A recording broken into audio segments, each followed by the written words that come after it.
Welcome to your weekly intuitive tarot reading. Before you head off, guys, if you wouldn't mind, please do hit the like button, leave me a comment and hit the subscribe button. It really does help the channel.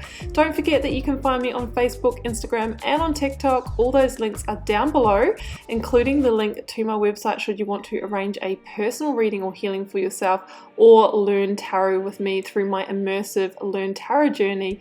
I am wishing you so much love and magic for the week ahead. Let's get across to your reading. Sagittarius, this is your weekly intuitive tarot reading for October 4th to the 10th. Hope you're doing really well, Saggy. Let's take a look and see what may be on the cards for you for the week. And I'm getting started here with the Work Your Light Oracle, then be heading to the Moonchild Tarot for a lead tarot energy, and then using the Rider-Waite and the Star Child Tarot for the tarot positions. First one out, Priest, Priestess. How are you being called to step up and lead, Saggy? Well, the priest or priestess energy is leading from the intuition, which is leading from the callings of the soul. What you truly want to do, what you truly feel is on purpose for you, what lights you up, rather than maybe, you know, what the ego wants, what is expected of you by society, by parents, by family, all that kind of thing. How are you being called to step up and lead, and where are you being called to in your life right now? Warrior woman, warrior man, have you answered your deepest calling? So here we are, guys. We are dealing with callings, and you can see this person here is really in that kind of warrior pose. It's almost like you might have to fight for it a little bit. You might have to sever some ties.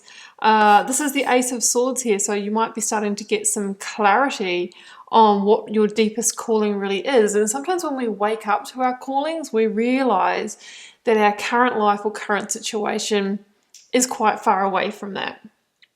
And then we need to do the work of alignment in order to move towards that calling. The work of alignment is moving away from what doesn't serve, what is not helping us achieve that calling or achieve that purpose or move closer to it. And then also creating space and welcoming in what does support that, what really does feel in alignment. So that could be the process that you're in. Callings can be work, career, purpose, moving into parenthood, locating to a certain place that really feels in alignment. They can come in many different forms. Okay. Well, your overarching tarot energy is the Two of Wands, and that makes perfect sense. The Two of Wands is this feeling of planning for the future and really feeling called to broaden your horizons, to expand. Where you are right now, Saggy, is this feeling of, big fish, small pond. Maybe a feeling of having outgrown a situation, or a feeling that we have maybe stayed in a comfort zone and not really pushed to kind of make big things happen. So with the Two of Wands, it's this awakening to the fact that, well, actually the whole world is in your hands. What do you want? What is that calling? And what are you prepared to do? What action are you prepared to take in order to move towards it, right? The reason why everyone isn't on purpose in this life is because it does take big, bold action. Sometimes it takes, sacrifice in the short run to really make big things happen. Let's bring in the energy of the recent past, Saggy.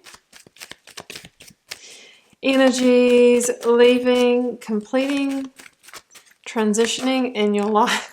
Now, what did I say about that card, guys? It's the Ace of Swords that person is holding, and here we go. Yeah, you are ready. You're ready, and you're getting very clear on your next move. I'm gonna include that Seven of Wands with that, because that's feeling. Remember I said you might have to fight for it? That's pretty much the summary of what I said about that card right there. Fresh, new beginnings, big, bold moves, big, bold leaps of faith. Guys, this is just pretty much playing out as we were talking about, and sometimes you need to make sacrifices in the short term in order to get there. Now, there is fear here, Saggy. Fear of being left alone, fear of not having enough money, fear of ending up without. And that's what you're going to need to manage during the cycle. That is the Death card again, guys, and it's called Transformation in this deck. Cards are perfect, guys. We really can't fake it. The Lovers, yeah, big choices to make. 5 of Cups. Page of Swords, 3 of Pentacles at the bottom of the deck. Okay, I'll stop there. Yeah, so Sag, you know, we can want change and want to move towards callings, but if we don't take action, nothing happens, is what I'm really feeling here. The 7 of Wands for me indicates your past struggle. The past struggle when life isn't in alignment and it starts to get hard and it feels like we're swimming upstream going against the current.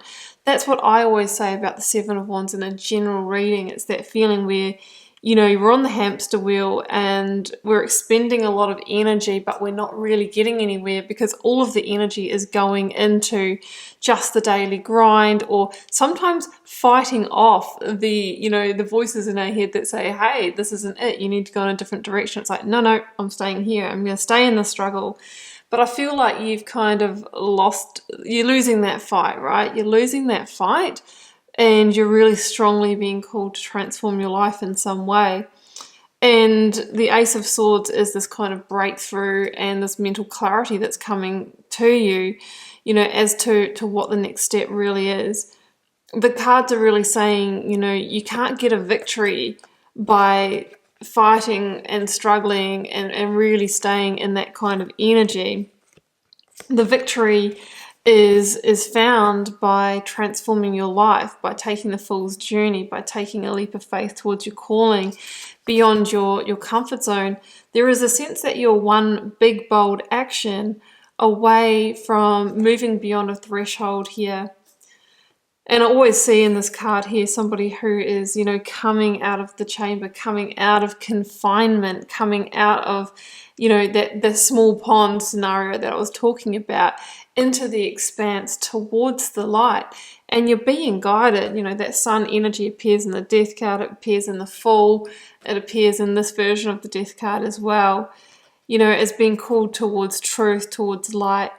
Maybe some of you are one communication away from initiating big change here. The Ace of Swords can be an honest or truthful communication that you need to have to set things in motion here. And it's interesting, like as soon as you speak the words like, I'm moving on, I'm leaving this job, whatever it is for you, then all of a sudden it's real, and, you know, the universe conspires with you to help you move it, to help you make that happen. The current or focus energy, Sagittarius, is the Fool, the Lovers, and the Page of Swords. So this is really the energy of a fresh new start being upon you.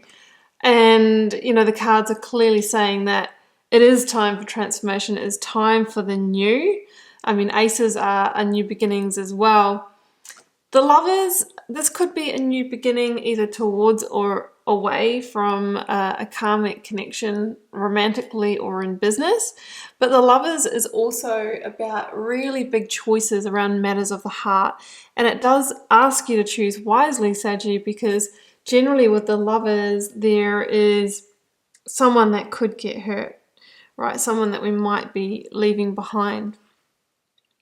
So there's a big choice to make in terms of getting onto this new path. And with the Death card twice in this reading, it's like, what or who are you prepared to let go of in order to potentially go your own way, to move in the direction of your rebel heart?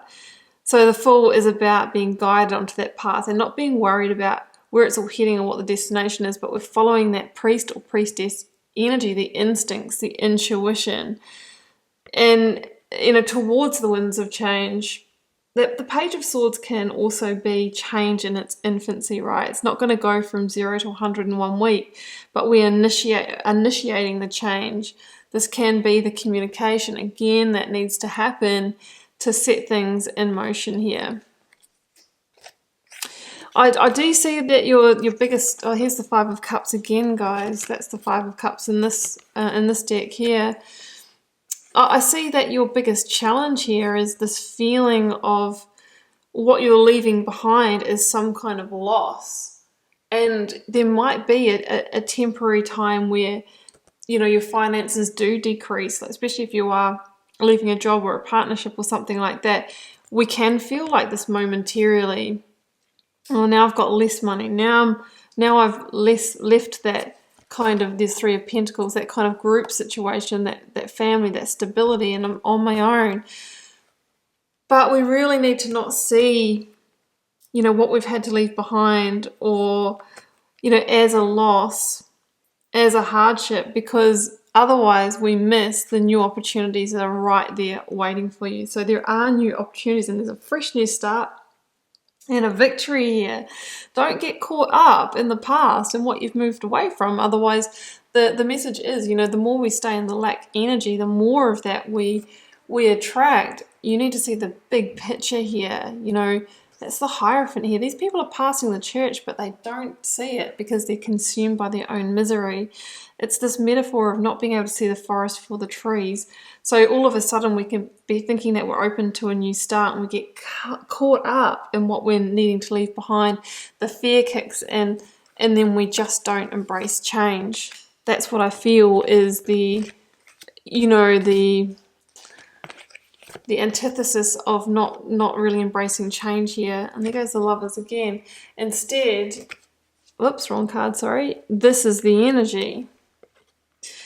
King of Wands, I think, represents you in this reading here, Sag, you know, stepping into your king energy. And the interesting thing about the King of Wands is that it's this energy of vision and discernment. As the King of Wands, you clearly see, right? You don't get stuck in that past energy, but you clearly see what you need to let go of in order to allow that sun to rise, in order to step onto the new path, and you surrender to it.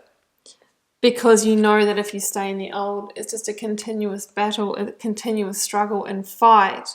Instead of using that wand for struggle, it's about using that wand for growth, for vision and action towards, you know, building your empire, going out as an entrepreneur, relocating, maybe moving towards a new romantic partner. That's the energy of the King of Wands. And it's done from a place of priest or priestess energy, warrior, man or woman, king energy, which is about being mature, understanding that sometimes we need to let go of things and people that we've held dear for a period of time, we've loved and maybe still do love.